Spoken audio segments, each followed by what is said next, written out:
Bem-vindos a mais uma aula. Meu nome é Silas, nós estamos numa aula de pintura e essas aulas é referente ao dia 14 e 15 de abril. Hoje nós vamos fazer uma breve revisão de luz e sombra, para depois nós fazermos isso com cor. Então, primeiramente, luz e sombra todo mundo sabe o que é, né? Todo mundo já viu uma luz e todo mundo viu uma sombra, mas como que isso se aplica num desenho, né? Quando nós desenhamos um objeto sempre em 2D.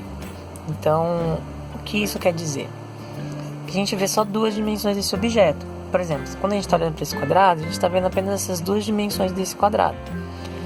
Só que quando a gente vai pintar isso, para dar a noção de profundidade, nós precisamos transformar esse nosso desenho, que é 2D, em 3D. Ou seja, a gente vai começar a ver 3 dimensões desse desenho, ou 3 lados, se você achar mais fácil. Quando a gente faz isso com a linha, a gente até consegue alguns resultados, né, em algumas figuras geométricas. Por exemplo, transformar o quadrado em um cubo é super mais fácil com a linha. Só a linha você já consegue dar essa noção de profundidade para o seu cubo, né? Para o seu quadrado ele vai ser transformado num cubo. Então, se a gente olhar aqui, a gente vê um lado dessa imagem, 2 lados, 3 lados, certo? Aqui não necessariamente a gente precisa de luz e sombra para dar essa noção de que isso aqui, que era um objeto plano, ficou um objeto com 3 dimensões. Lembrando que o olho humano ele só é capaz de ver 3 dimensões de um objeto, independente de qual for. Então, para a gente também ter essa noção de que a gente está vendo 3 lados do objeto numa pintura, a gente precisa ter essa noção de luz e sombra. Aqui, como eu disse, não necessariamente objetos quadrados, caixa, né? Transformar um retângulo em uma caixa, não necessariamente você precisa de luz e sombra. Aqui só com a linha você consegue. Claro que se a gente fosse pintar isso relativamente, se a gente fosse pintar isso, a gente precisaria de uma luz e de uma sombra para a gente saber qual lado que está mais escuro, qual lado que está mais claro, mas no desenho não necessariamente a gente precisa. Tendo isso em mente, fica uma pergunta no ar, tá? Eu tenho aqui, por exemplo, um círculo. Como que eu vou transformar? Não dá pra ver.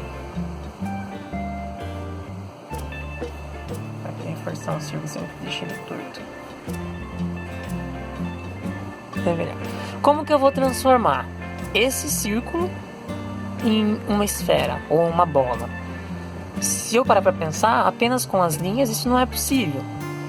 Assim, a gente tem essa possibilidade de fazer esse tipo de linha e dar a entender que é uma bola, né?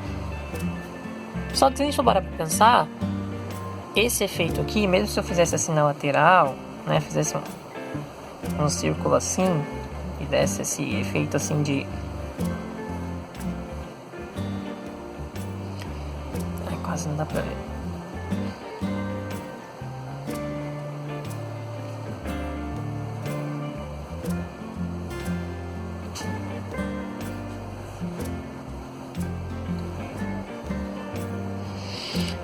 Esse efeito, mesmo na lateral, na horizontal, ele não seria o suficiente para nossa pintura. A mesma coisa que eu falo para o cubo, né? Se a gente fosse pintar e transformar isso num objeto em 3 dimensões, isso aqui não seria o suficiente. Mas para a esfera, para transformar um círculo em uma esfera, é muito, mesmo com as linhas, né? A gente precisa da luz e da sombra para transformar isso numa esfera, porque senão ele fica só um círculo com algumas linhas. Eu já agilizei nosso processo e eu já fiz aqui uma versão disso. Então aqui nós temos um círculo transformado numa esfera. Então a gente pode, para que a gente consiga ter esse efeito, a gente precisa de uma luz que vai formar uma sombra e consequentemente vai formar 3 dimensões. Então a gente pode pensar da seguinte maneira, que essa luz ela pode vir de qualquer lado dessa imagem. Então,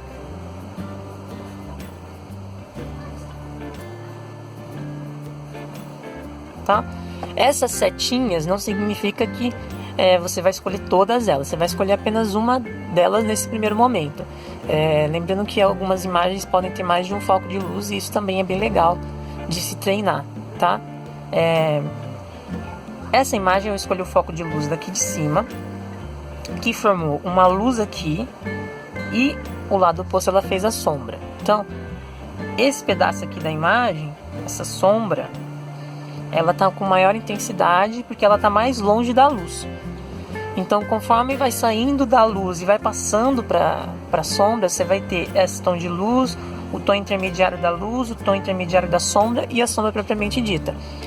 Essa sombra a gente chama de sombra no objeto nele mesmo, tá? Então, essa luz, ela vai formar uma sombra no objeto nele mesmo, e também uma sombra projetada que a gente fala. Essa sombra embaixo da bolinha, né, pode chamar de bola ou de esfera, é o que a gente chama de sombra projetada, que é a sombra que o objeto projeta quando uma luz bate nele. Então, minha mão faz uma sombra ali no papel, o meu dedo tem uma sombra nele mesmo. Então, esses são os tipos de sombra que a gente tem na imagem. A gente tem uma coisa também chamada de contraluz. Aqui não tá dando para ver direito na câmera, mas ele tem uma pequena variação na luz aqui. Ela tem um pedacinho mais claro aqui. Porque o que acontece? A gente chama de contraluz isso porque a luz que a gente vem bate na esfera. Essa luz bate na superfície onde o objeto está colocado. No caso aqui, vamos imaginar que seja uma mesa, não seja uma mesa no chão. E aí essa luz bate no chão, na mesa, e essa mesa ela reflete um pouquinho de luz ali no objeto, no caso a esfera. Então ele tem esse filete de luz que a gente chama de contraluz. Essa luz ela pode ser escolhida de diversos ângulos, tá bom, gente? Como eu disse aqui, se eu tivesse escolhido, por exemplo, uma luz aqui de cima, a parte mais clara da bolinha seria aqui e a sombra seria aqui. Lembrando que a gente sempre tem que fazer um efeito de meia-lua quando a gente for fazer exercício.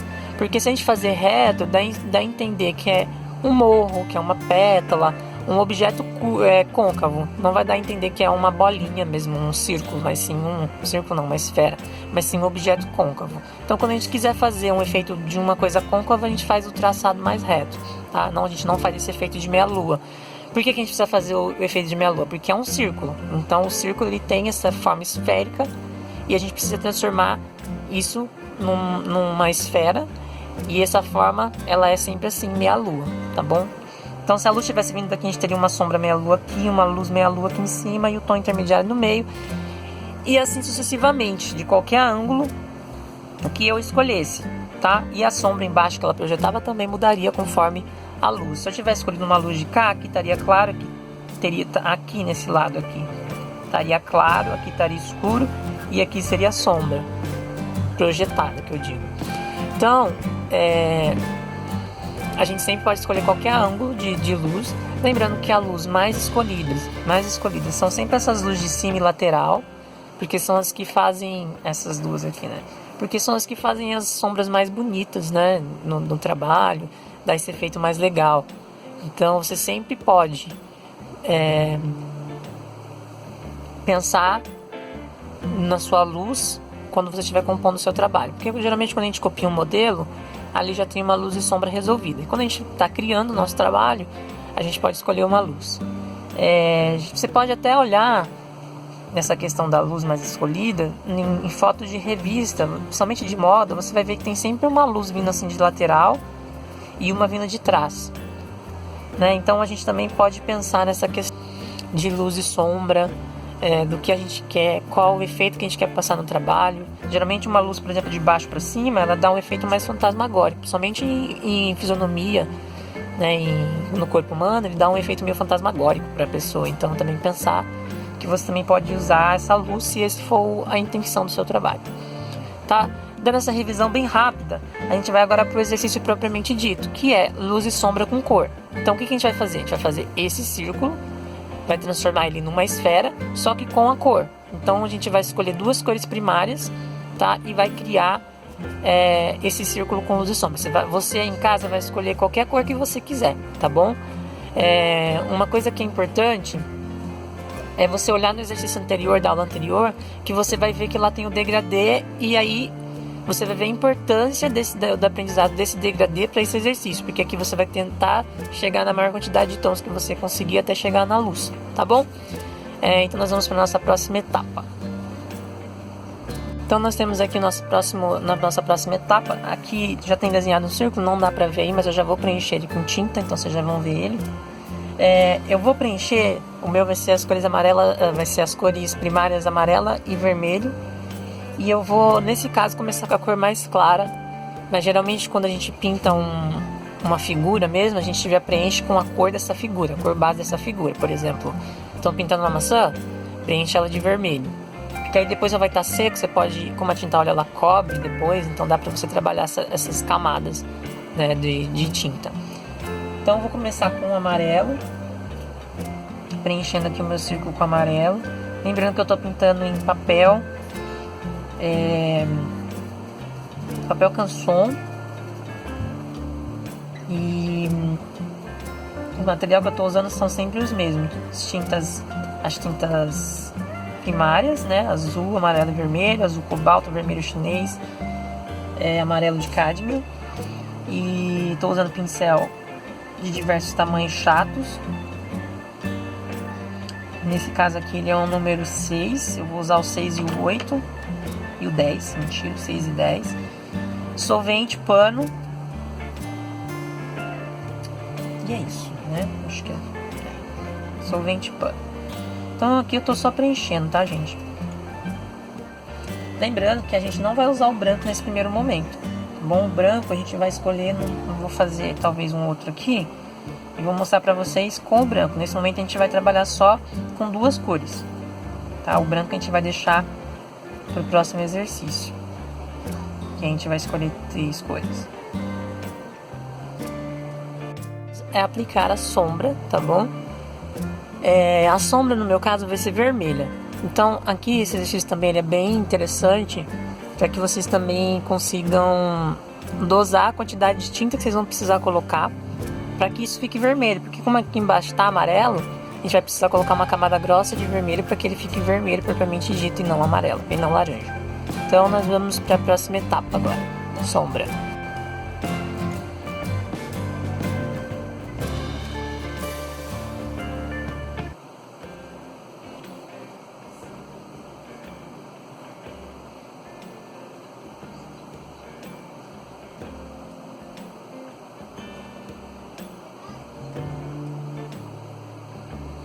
Vocês vão ver que vai ser muito mais, entre aspas, fácil do que fazer com um lápis de lição, propriamente dito. Só que aqui a gente vai ter outras dificuldades, que é principalmente conseguir fazer essa passagem, esse degradê, de forma bem natural, porque aqui não pode ficar uma linha aparecendo. A técnica que a gente chama de esfumato, ela tem que ser bem trabalhada para que isso não fique marcado. Senão um objeto que, por exemplo, é liso, fica todo cheio de texturas que a gente não quer. Então, a gente precisa trabalhar bem essa questão. Mas, por outro lado, ele não é difícil. A gente vai limpando o pincel aqui no caso. Como aqui é papel, ele já chupou muito óleo, né? Então, ele fica difícil de escorrer. Aí você pode usar sempre um pouquinho de óleo de linhaça para ajudar a correr ou a tinta, só que tem que tomar cuidado na quantidade, tá? Para não deixar isso com muito líquido, senão depois você vai ter problemas. Não, mas ele ajuda a tinta a correr no papel. Lembra sempre tirar o excesso, senão você carrega a sombra daqui para a luz. Não é isso que a gente quer. A gente quer deixar a luz. Você pode trabalhar com 2 pincéis, um para sombra, um para luz.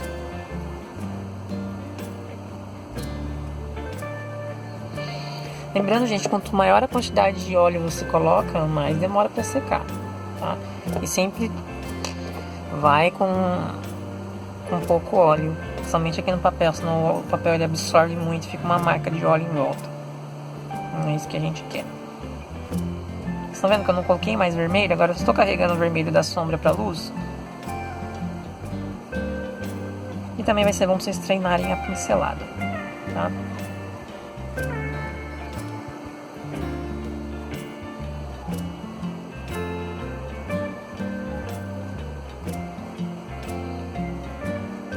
Aqui é importante a gente também pensar na mesma questão do lápis. Não pode deixar aquela linha, tá, gente? Eu sei que eu falei isso de forma diferente agora, mas a mesma linha que a gente não podia deixar com o lápis, a gente não pode deixar com a tinta também. Essa linha ela tem que sumir sempre.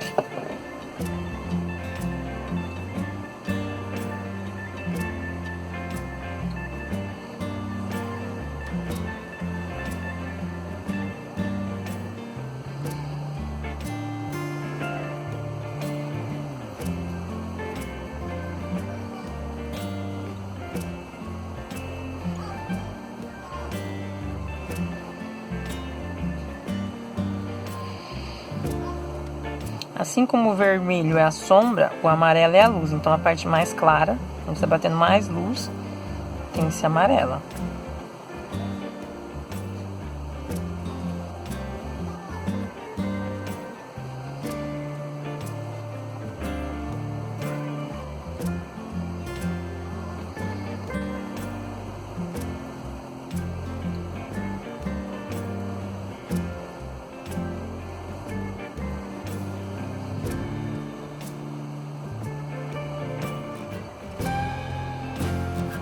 Professor, posso dar pincelada para qualquer posição? Pode. Só que no final tem que dar um resultado liso.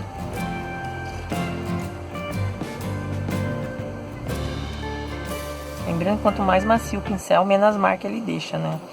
Aí vai depender da cerda do pincel e do tipo do pincel. Se é chato, se é redondo, tá?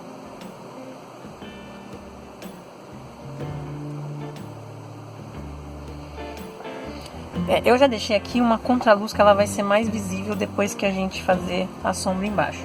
Eu vou fazer a sombra embaixo com uma mistura de azul e vermelho, tá? Só para ter uma diferença, para não ficar tudo igual. Aconselho vocês também fazerem uma mistura ou não, pode ser só azul, só uma outra cor para vocês diferenciarem bem a esfera da sombra de baixo. Como é um exercício, não tem problema. Suponha só, imagina que a mesa que está embaixo ela é azul. Deixa eu pegar aqui minha tinta azul. Aqui eu já fiz a mistura de azul com vermelho, fica parecendo um marrom vitaláceo, que a gente chama. E aqui ela segue também o mesmo esquema, tá, gente? Aqui próximo da imagem ela é mais escura, saindo ela vai clareando e ficando bem. Ó, lembrando sempre de fazer isso de forma reta, pode ser na horizontal. Pra quê? Pra não ficar com efeito de buraco. Se a gente fazer qualquer curva aqui, ele vai ficar com esse efeito de buraco que não é legal.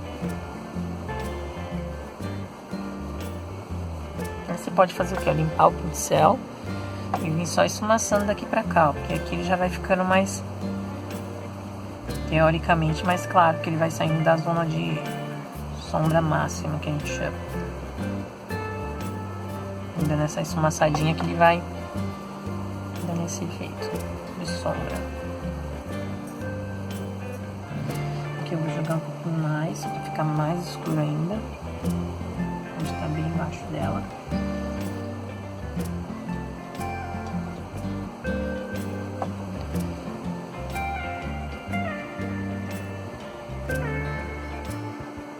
Que eu tô colocando na horizontal, depois eu vou, aliás, colocando na vertical, depois eu vou na horizontal, mais esfumaçado, sempre tentando deixar sem marca de pincelada. Nesse primeiro trabalho, acho que a dificuldade vai ser isso, esse primeiro exercício, não deixar a marca de pincelada. Bom, gente, acho que deu pra entender legal, né? Ele ficou um contraste bem legal, esse tom aqui.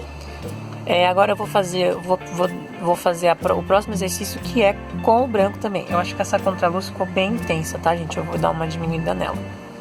Um momento. Aqui, vamos tentar dar uma diminuída nessa intensidade. Eu acho que ela ficou muito forte. Aqui, a contraluz é mais sutil, assim. Depois que deu o contraste, assim, ela não é que tecnicamente ela não está tão forte, né? Ela tá mais ou menos. Só que o roxo com o amarelo, ele dá um contraste, né? Então ficou bem intenso, mais intenso do que eu gostaria que ficasse, quando a gente visualmente falando, né? Por causa do contraste de cores. Se está com dúvidas do que é contraste, pode me perguntar no WhatsApp ou olhar o vídeo da nossa segunda aula, se eu não me engano, de nível iniciante, que está lá, mistura de cores, o nome da aula. Tá, gente, agora a gente vai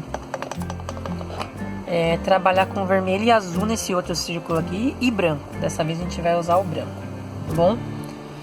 É importante o branco, que agora a gente vai fazer parecer aquele brilho máximo que tem nos objetos, tá bom? Então a primeira etapa vai ser preencher tudo de vermelho, que aqui dentro da cor do vermelho, do roxo, o vermelho é o mais claro, né? Então a gente vai preencher esse novo círculo aqui de vermelho. Deixa eu pegar um pouquinho de hora para facilitar a nossa vida.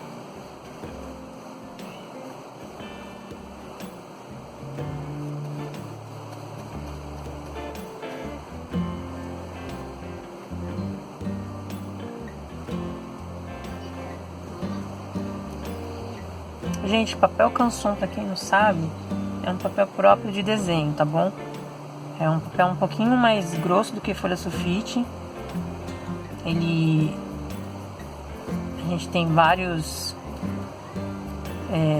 de qualidade, né? Isso que eu quero dizer. Tem vários papéis e as suas qualidades. Tem a questão escolar, tem a linha escolar, a linha profissional, e ele é usado principalmente para trabalhos com lápis de cor, com óleo, né? Óleo não, pastel oleoso, pastel seco. Lógico que vai depender sempre da gramatura do papel, que a gramatura é a grossura do papel. Quanto mais gramatura, mais grosso o papel é. E vai depender da gramatura e vai depender da textura do papel, bom? Então aqui está preenchido de vermelho, nós vamos para a nossa próxima etapa. Nesse aqui eu escolhi a luz desse lado aqui, para vocês terem uma noção de assim vai ser praticamente a mesma coisa, só que do lado oposto. E para a sombra desse aqui a gente vai usar o azul, tá? Vamos para o azul, lembrando que tem que usar uma camada grossa de azul para ele ficar azul e não misturar com a cor de baixo. Aqui o branco ele vai ser usado para dar o brilho máximo da luz.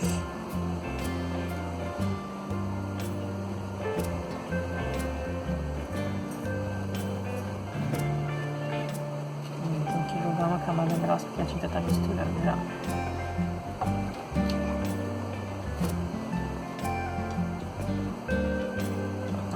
Aqui a gente sobe um pouquinho de céu e vem puxando essa tinta para cá. Esse vai ser o mesmo processo que a gente vai usar para pintar a maçã, a pera, a fruteira, que nada mais é que sombra, luz.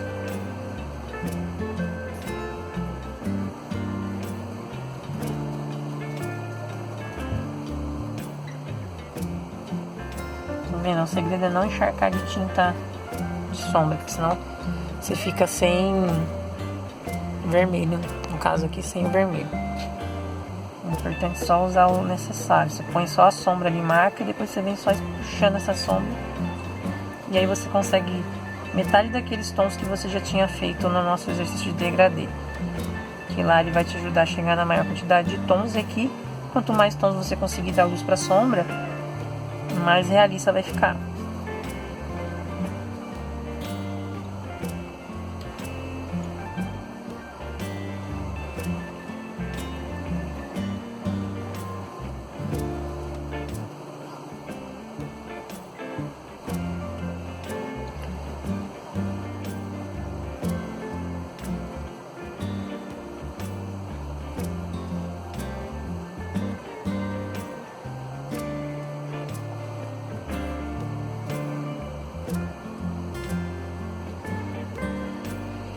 Agora eu vou voltar com mais sombra aqui, que eu puxei demais.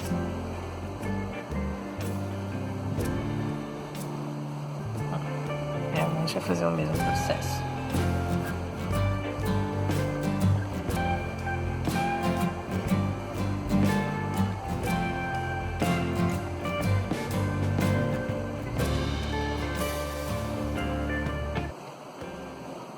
gente está trabalhando em camadas. A primeira camada é a vermelha, a segunda camada é a azul. A gente tem sempre que prestar atenção que a segunda camada ela tem que ser um pouquinho mais densa que a primeira, tá? Um pouco mais de óleo. Agora a gente vai usar o branco. Eu aconselho dar uma limpada no solvente. Tá? No caso aqui eu não quero que o vermelho fique rosa. Então o que eu vou fazer? Eu vou jogar um pouquinho de azul no meu branco. Não vou usar o branco propriamente puro, porque se eu usar o branco aqui em cima do vermelho ele vai virar rosa. E eu não quero que ele fique rosa. Eu vou e uso um pouco de azul em cima, ele vai ficar um tom que não vai ser rosa.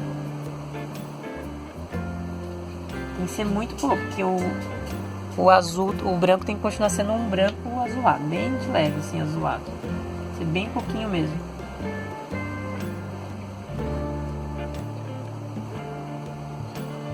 E aí, você tem que imaginar onde está o brilho máximo da sua luz, né? Se a luz está batendo com maior intensidade aqui, você vê e coloca o branco. Eu costumo fazer sempre assim. E aí o que eu faço? Eu começo a esfumaçar do lado de fora. O que é esfumaçar? Fazer sumir a linha. Você pode fazer essa caminha primeiro, se você achar necessário. Depois você vem, depois você deu essa caminha, você vem com um branco puro em cima, dando essa quebrada no tom mesmo.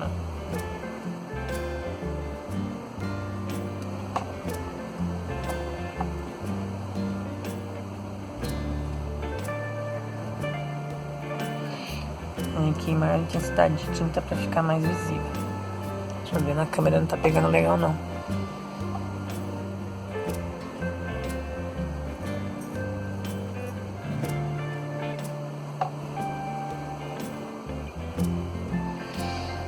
Só qual é o tamanho do brilho? Dá o tamanho da intensidade da sua luz. Quanto maior for a força dessa luz, maior vai ser a área de brilho. Menor vai ser a área de sombra.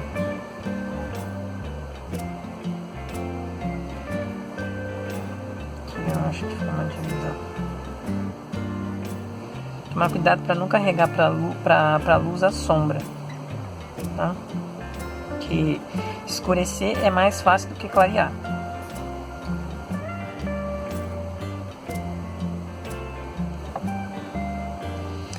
Ficou bem intenso isso aqui. Na câmera tá bem intenso, mas aqui não tá. Essa sombra aqui tá bem legal aqui, na verdade. Vou tentar dar uma amenizada pra ficar muito estranho. Cara, dá a impressão de que não tem passagem. A câmera tá bem ruimzinho, gente. Lembrando que esses exercícios eu vou levar pra vocês verem pessoalmente, tá? Não sei se dá pra ver melhor agora. Ele perde um pouco o foco.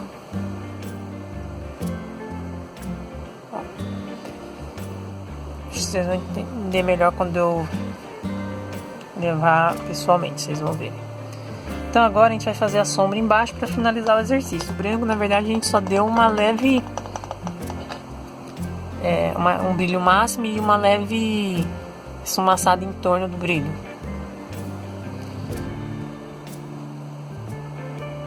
A sombra eu vou fazer de azul também. Azul puro. Vamos fazer de verde. De verde para dar contraste com esse vermelho, para vocês poderem ver em um ou outro. Cá.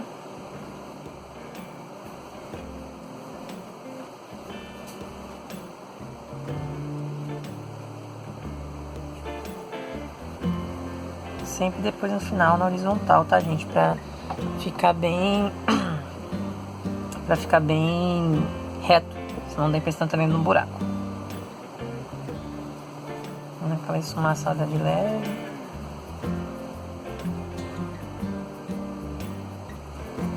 Entrar um pouco mais de azul para fazer um verde mais escuro aqui. Deixa eu ver se na câmera a luz ficou boa na câmera. Esse aqui.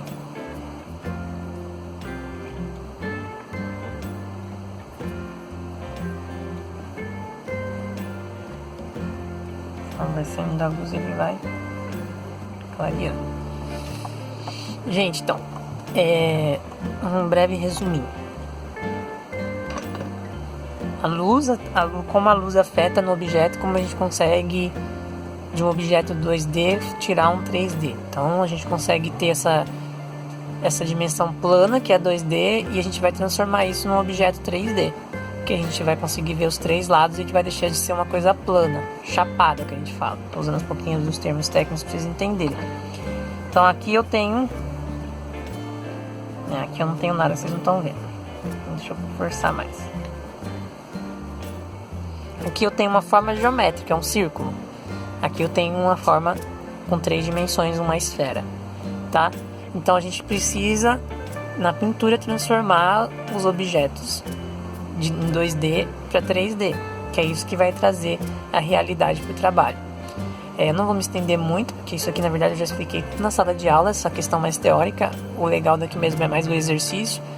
Eu espero que vocês tenham entendido. Qualquer dúvida, eu estou no WhatsApp, vocês podem ir tirar. O exercício de vocês é fazer esses círculos. Lembrando que vocês podem fazer a luz vindo de várias direções, não precisa ser igual ao que eu fiz, que aí eu acho que vai acrescentar mais ainda o entendimento de vocês. Sempre meia lua, tá? Se você fazer, vai virar um objeto côncavo, tá bom? Uma coisa que é importante para relembrar que eu não falei: o objeto, quando ele é côncavo, a parte mais alta é que recebe luz. Então aqui seria aquele exercício degradê.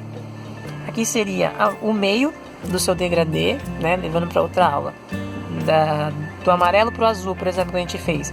O meio é a parte mais clara, assim, entre aspas, né?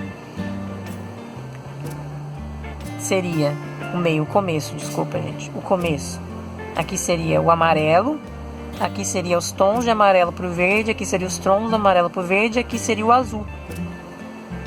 Porque nessa área aqui é onde está recebendo mais luz, nessa área aqui é onde está recebendo menos luz, e nesse meio aqui é os tons intermediários entre o amarelo e o azul, no caso desse exemplo.